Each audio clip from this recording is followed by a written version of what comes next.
Shalom, shalom, senang bisa berjumpa lagi dengan saya. Dan sebelum kita membaca Alkitab, mari kita berdoa. Kami mengucap syukur setiap kali kami mau membaca kebenaran firman Tuhan. Kami memohon Roh Kudus kiranya berkenan menerangi hati kami, sehingga kami dapat mengerti kebenaran firman-Mu yang dapat meneguhkan iman kami. Dalam nama Tuhan Yesus kami sudah berdoa. Amin.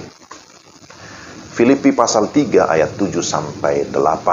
Tetapi apa yang dahulu merupakan keuntungan bagiku, sekarang kuanggap rugi karena Kristus. Malahan segala sesuatu kuanggap rugi, karena pengenalan akan Kristus Yesus, Tuhanku, lebih mulia daripada semuanya. Oleh karena Dialah, aku telah melepaskan semuanya itu, dan menganggapnya sampah, supaya aku memperoleh Kristus. Demikian Filipi 3 ayat 7-8. Tema renungan kita, tak pernah menyesal mengikut Yesus. Saudara-saudara yang dikasihi Tuhan, pernahkah saudara membuat sebuah keputusan lalu akhirnya menyesal? Masih ingat ada ilustrasi tentang penyesalan satu hari. Salah masak nasi jadi bubur, akhirnya menyesal, tapi hanya satu hari.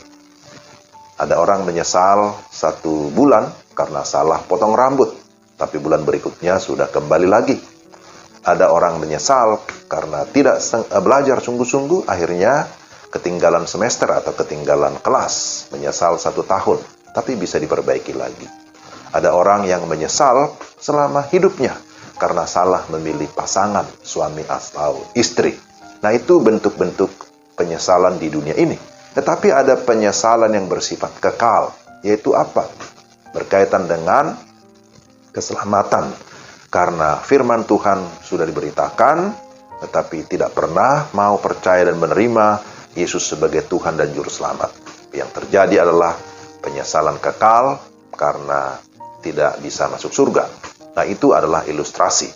Nah, dalam bagian ini kita menemukan seorang rasul bernama Paulus yang secara tegas berkata, tetapi apa yang dahulu merupakan keuntungan bagiku, sekarang kuanggap rugi karena Kristus. Ayat yang ke-7.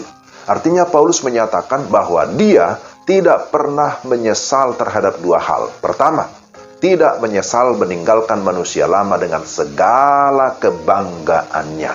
Dan yang kedua, tidak menyesal mengikut Yesus sekalipun ada penderitaan.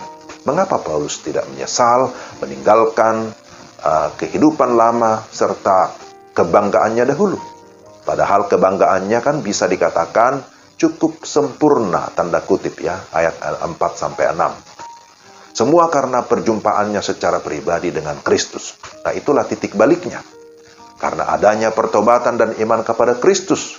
Sebagaimana kalau kita baca dalam Kisah 9, maka apa yang dahulu merupakan keuntungan bagi dia, sekarang dianggap rugi.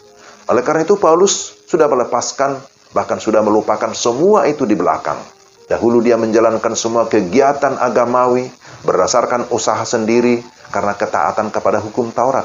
Tapi sekarang di dalam Kristus baru dia sadar bahwa semua kebanggaan lahiriah sama sekali tidak berguna. Bahkan dia berkata itu sampah ataupun kotoran busuk. Nah, paradigma berpikirnya sudah diubahkan. Sistem nilai sudah berubah, bukan lagi berdasarkan jasa atau usaha pribadi, tapi sekarang berdasarkan kasih karunia Kristus. Nah, saudara-saudara, ketika Paulus menuliskan surat ini kepada jemaat di Filipi, Paulus sedang berada di penjara saat itu di Roma. Sangat jelas kita membaca perikop ini bahwa Paulus tidak pernah menyesal mengikut Yesus. Sekalipun dia menderita, sekalipun dia di penjara, bahkan akhirnya dia menjadi martir karena Injil. Jadi mengapa dia tidak pernah menyesal, tetapi menunjukkan kesetiaannya sampai mati? Karena pertama, dia mengenal siapa Kristus. Siapakah Kristus? Kristus adalah Tuhan dan Juru Selamat. Itu bukan kata orang, tetapi Yesus Kristus sendiri menyatakan dirinya kepada Paulus. Pengenalan kita akan Kristus bukan lagi berdasarkan kata orang atau catatan kaki, footnote, tetapi harus berdasarkan perjumpaan pribadi dengan Kristus.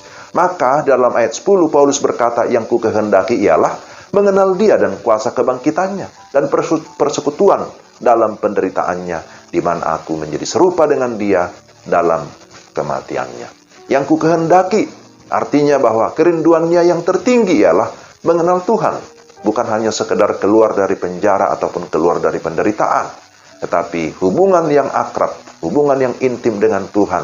Itulah yang membuat Paulus memiliki kekuatan sekalipun di dalam berbagai kelemahan.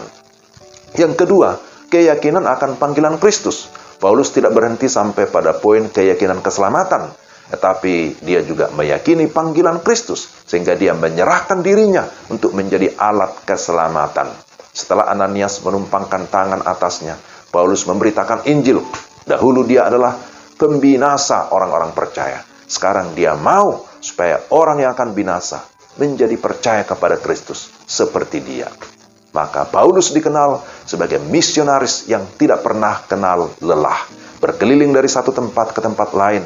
Dia berlari-lari atau berlomba sekuat tenaga untuk mencapai tujuan dan memperoleh hadiah surgawi. Dia melayani dengan penuh kesetiaan, sekalipun banyak tantangan. Dia tidak pernah menyesal, dia tidak pernah menyerah, tetapi dia mengarahkan dirinya, memfokuskan diri kepada panggilan Kristus yang mulia. Dan yang terakhir, dia tetap percaya pemeliharaan Tuhan, providensia Allah dalam hidupnya. Dia tidak pernah berhenti bersyukur. Dia tetap melayani sepenuh hati, sepenuh waktu. Dan dia yakin Tuhan yang memulai, maka Tuhan akan meneruskan sampai pada akhirnya. Paulus mendapatkan dukungan doa, tapi juga dukungan dana dari anggota jemaat, sehingga pelayanannya tetap berjalan. Itu semua adalah bentuk pemeliharaan Tuhan. Bahkan dari penderitaan, dari berbagai bahaya, Tuhan pun senantiasa memelihara Paulus, sehingga dia bisa melayani sampai akhir, dan dia berkata, bagiku hidup adalah Kristus, dan mati adalah keuntungan. Tidak ada catatan dalam Alkitab yang menyatakan bahwa Paulus pernah menyesal dalam mengikut Tuhan. Kiranya saudara dan saya pun demikian. Tidak pernah ada kata menyesal mengikut Tuhan, karena kita mengenal siapa Tuhan, dan kita meyakini penyertaan-Nya sempurna dalam hidup kita. Mari kita berdoa. Tuhan, terima kasih untuk firman-Mu. Meteraikanlah dalam hati kami, sehingga kami tetap kuat dalam menjalani hidup ini, tetap hidup mengandalkan Tuhan, tidak pernah menyesal, tidak pernah menyerah pada keadaan. Dalam nama Yesus kami berdoa. Amin. Demikian renungan kita. Tuhan memberkati saudara sekalian. Shalom.